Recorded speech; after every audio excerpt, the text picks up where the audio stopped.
अगर आप भी उनमें से एक हैं जिन्होंने बैंक में अकाउंट खुलवा तो लिया है लेकिन उसमें ज़्यादा ट्रांजैक्शन नहीं करते, तो सावधान हो जाइए, क्योंकि बैंक कर्मचारियों की साठगांठ के जरिए साइबर अपराधी इस तरह के बैंक अकाउंट का इस्तेमाल डिजिटल फ्रॉड के लिए कर सकते हैं। दरअसल इन्हें म्यूल अकाउंट्स कहा जाता है, जहां आपराधिक एक्टिविटी के लिए इस तरह के बैंक अकाउंट्स का इस्तेमाल किया जाता है, जिसमें कई बार अकाउंट होल्डर को ही अपने बैंक अकाउंट में होने वाली किसी भी तरह की एक्टिविटी का पता ही नहीं होता, और ये सब होता है बैंक कर्मचारियों की मिली भगत से। देश में डिजिटल फ्रॉड को लेकर बैंकिंग सेक्टर से लेकर देश के प्रधानमंत्री सभी चिंतित हैं, क्योंकि ये अपराध अन्य अपराधों के मुकाबले सबसे ज्यादा और तेजी से बढ़ रहा है। इस तरह के अपराधों में हमेशा से बैंक कर्मचारी शक के दायरे में रहे हैं, क्योंकि साइबर अपराधी बैंकिंग सिस्टम्स के लूप होल्स का फायदा उठाकर ही इस तरह की वारदातों को अंजाम देते हैं, और समय समय पर बैंकिंग कर्मचारियों के इनसे मिले रहने के मामले भी सामने आए हैं। हाल ही में एक निजी बैंक के 22 कर्मचारियों के साइबर अपराध में संलिप्त होने की खबर सामने आई थी।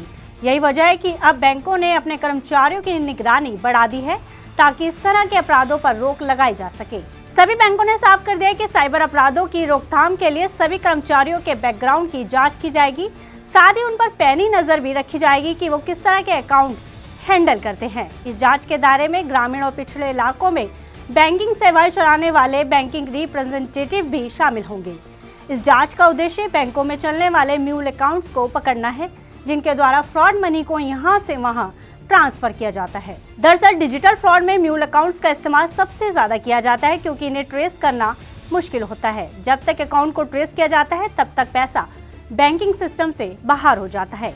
आइए आपको बताते हैं कि आखिर म्यूल अकाउंट्स क्या होते हैं और उन्हें साइबर फ्रॉड्स में क्यों इस्तेमाल किया जाता है। दरअसल म्यूल अकाउंट्स वो होते हैं जहां इस तरह के फ्रॉड्स का पैसा एक अकाउंट से दूसरे अकाउंट में ट्रांसफर किया जाता है। ये पैसा कई खातों से होता हुआ बैंकिंग सेक्टर से बाहर निकाला जाता है।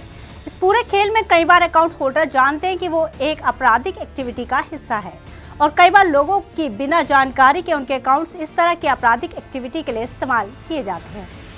इनमें कई बार अकाउंट होल्डर्स को कमीशन देकर उनके अकाउंट का इस्तेमाल भी किया जाता है, तो कई बार ग्रामीण इलाकों में दिहाड़ी मजदूर और अन्य लोगों के नाम पर ये अकाउंट खोले जाते हैं। इस प्रक्रिया में कई बार बैंक कर्मचारी भी शामिल होते हैं, और ऐसा करने के एवज में उन्हें मोटी रकम कमीशन के तौर पर मिलती है। म्यूल अकाउंट के जरिए पैसे ट्रांसफर करने का असली मकसद बैंकिंग सिस्टम में कंफ्यूजन क्रिएट करना है, ताकि उन्हें बैंकिंग सिस्टम से पैसा निकालने में पर्याप्त समय मिल सके।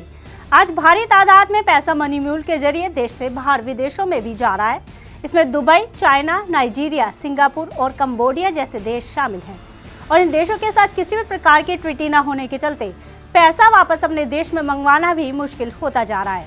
ऐसे में रोजाना करोड़ों रुपया हमारी इकोनॉमी से निकलकर दूसरे देशों में जा रहा है।